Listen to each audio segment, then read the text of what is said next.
Howdy guys, welcome to the video for Elden Ring Shadow of the Erdtree DLC. My name is Ventus, and in this Elden Ring Shadow of the Erdtree DLC guide video, I'm going to quickly tell you everything that you need to do in Belurat. Belurat for me was the first major dungeon I explored, and the boss fight there was easy enough that I defeated it the second try, which makes me believe this is the first boss that you're meant to tackle. There are a few secrets to get in Belurat, a couple of new weapons, a new armor set, incantation, talisman, and of course the items that drop from the boss. Now really fast, if you're new here, please do me a favor and sub to this channel with notifications on, and after this video is over, head on over to my channel and check out my playlist for Elden Ring for more helpful videos that you may have missed. Alright, so Belurat Tower Settlement is located here marked on my map. The main gate cross, Site of Grace, sits just out front. Be sure to talk to Ansbach before you go in because he wants you to touch a cross that's inside the tower settlement. When you first enter Belurat, head up the stairs and deal with a giant scorpion and all of its little offspring and make your way to the Revered Spirit Ash Shrine and pick up your Revered Spirit Ashes. Don't forget to get the poison darts on the dead body behind the shrine.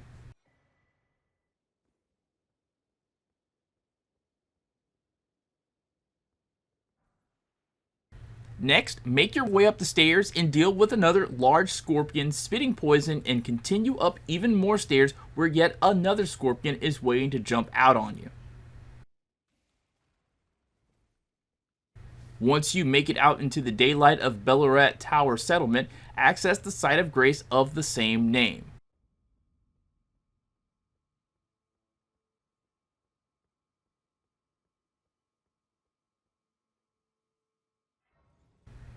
Next, head down the East Passage and get ready to fight a large, aggressive spirit shadow as soon as you reach the fountain, where there are smaller shadow spirits that are praying.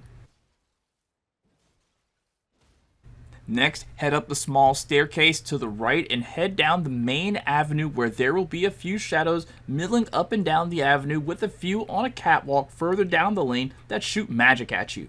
Move to a side street on the right to avoid getting hit with the magic, but don't go too far down this side street as there is a large spirit sitting at the end of the lane. Don't worry, he won't move until you get really close to him. Deal with the spirits that were in the main avenue that will probably be chasing you before you go to the end of the lane to deal with the big sitting spirit. Next, run out into the main avenue headed under the catwalk to the stairs to avoid getting hit by the spirits on the catwalk shooting their magic. Deal with any spirits, there are two of them, that are back there and head through the small door to the west. There is one aggressive shadow in this room to fight with the other two that are just passive and they're not going to attack you at all. Head up the stairs and access the small private altar Site of Grace. After that, get ready for a fight with a very tough enemy that you can farm to get all of his gear, but he is very strong, so don't hold anything back on him. Keep moving forward and head to the small room with the Marika statue and take the northwest stairs. Now there's nothing for you to do the other way right now, so don't worry about it. Take the stairs slow and wait for the dual-wielding sentry to walk back so you can get a sneak attack on him. Now, this is the guy I was talking about. He hits really hard, so use everything you have on him.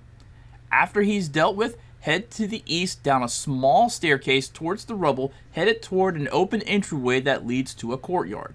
There's a small boss fight here, but first there are a few magical shadow spirits to fight right before entering the courtyard. Deal with them all before going into the courtyard and quickly deal with the other spirits that you see right beside the entry because you are about to be invaded by the Fire Knight in just a few seconds. Now, when you defeat the Fire Knight, you get the Crusadia Insignia, a talisman that raises attack power after defeating the enemy. There's also a new Ash of War behind the large central tree in this courtyard for Shriek of Sorrow, a skill that will buff your attack power the lower your HP is when equipped on any melee weapon. And that is pretty much it. That's all there is to do in this area. You can leave. Head back out to the area where you fought the dual wielder and head up the small steps to the west and immediately turn right and look up to where the armored birds are perched. I stood on the fallen roof and used Giant's Flame Take D to knock the first one down and then finished it off with a couple more Giant's Flame Takes D before it attacked me, and I had to use Lightning Spear to reach the second one.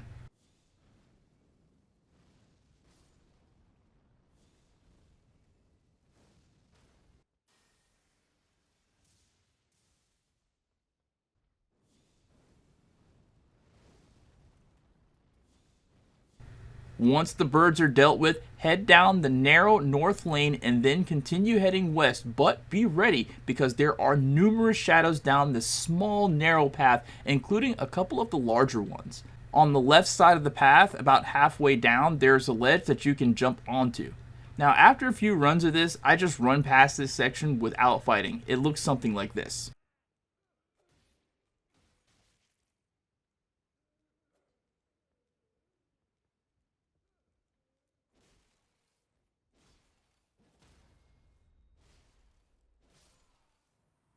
Now, what you're trying to do is make it to this small room with a ladder that leads up to where you'll find the storeroom key. It's in plain sight on the decaying body right beside the door that leads out. There is another key that you need to get right inside this area, so don't leave yet.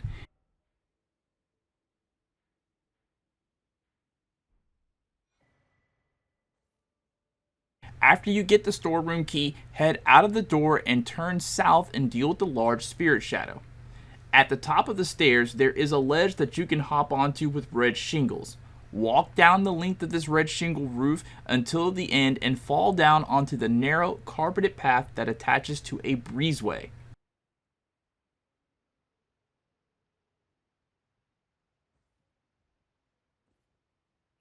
The west breezeway door leads to where you just got the storeroom key, and the east breezeway door leads to a room with shadows where you will find the well depths key.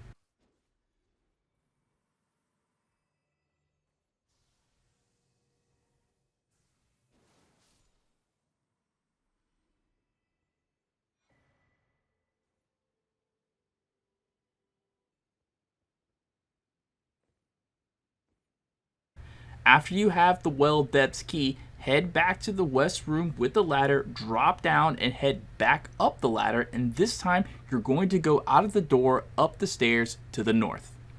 Ignore the large birds on your right, but head west. Keep going until the small scorpions start to attack you.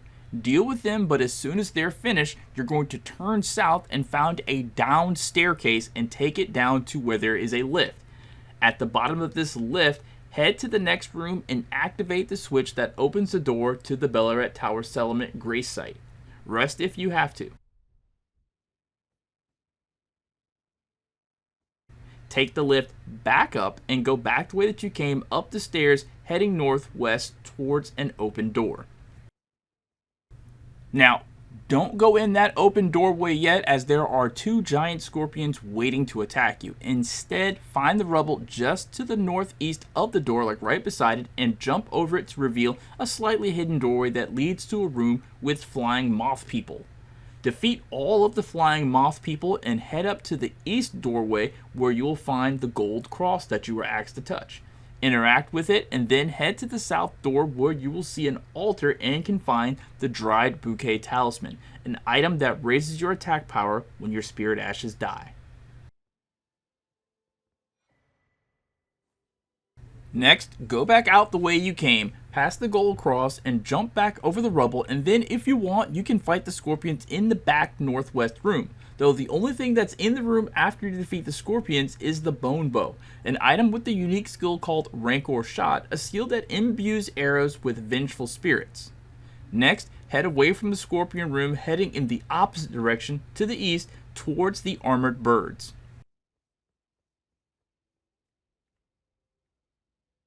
There are 4 birds to deal with in total, with one of them high above on an upper roof. Once you deal with all 4 armored birds, continue hopping along the red shingle roofs until you reach a large northeast breezeway where you will find a shadow spirit holding a barrel. Finish it off quickly and get ready for another fight with a strong sentry, this time one wielding just a greatsword. He is extremely fast and ridiculously strong, but you can farm him for his gear if you'd like. Do not hold anything back on this guy either, because his combo can and will kill you really quickly. Like, I died like 19 times to him. Like, I actually was trying to find a way to avoid fighting him because he's so goddamn strong.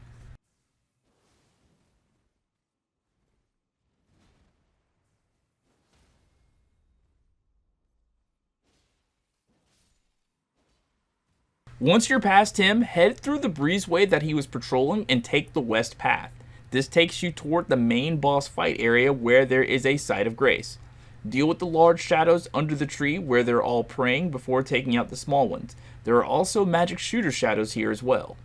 Once all are defeated, head to the shrine and collect the revered spirit ash, and be careful when you are heading up the staircase to the west. This is where you must go, but there is an extremely aggressive enemies on the staircase curling up the southwest wall.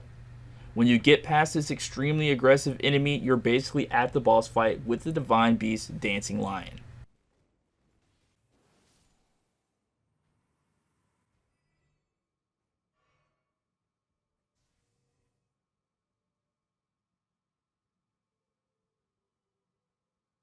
Activate the stage front Site of Grace right before the large double doors, and then head in to fight the Dancing Lion. Now, it took me about 2 tries, and I basically let my Mimic Tier do the work while I used Ancient Dragon's Lightning Strike whenever I could find an opening when it was busy with my Spirit Ashes.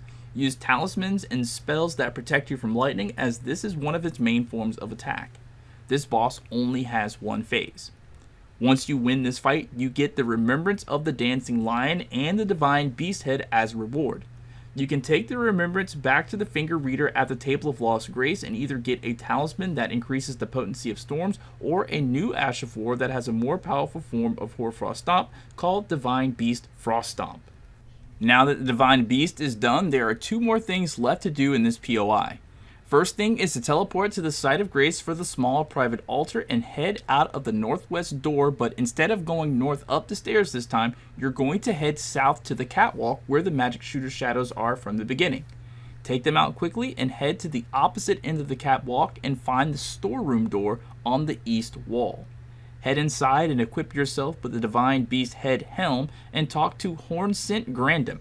Doing this will get you a new incantation called Watchful Spirit.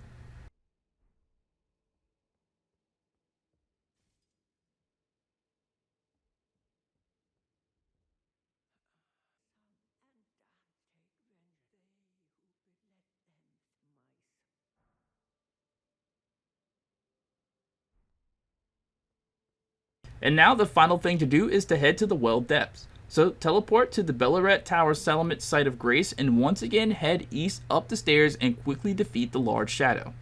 Head up the small staircase and this time head southwest past the shadows praying at the fountain and head to the small sheltered ladder that leads down into the sewers. At the bottom of the ladder in the sewers, defeat the shadows and use the well depths key on the gate and unlock it.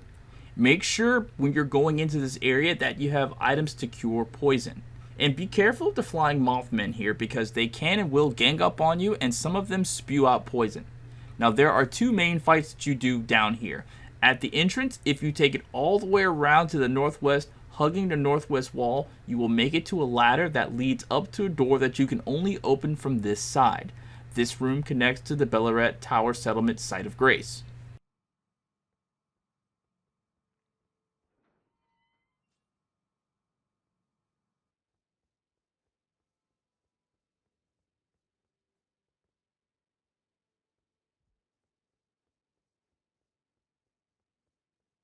Back on the ground in the poisoned water, there are about a dozen Mothmen in this area to fight and 1 dual-wield warrior. Now, I defeated this dual-wield warrior one time and he dropped his dual-wield blades.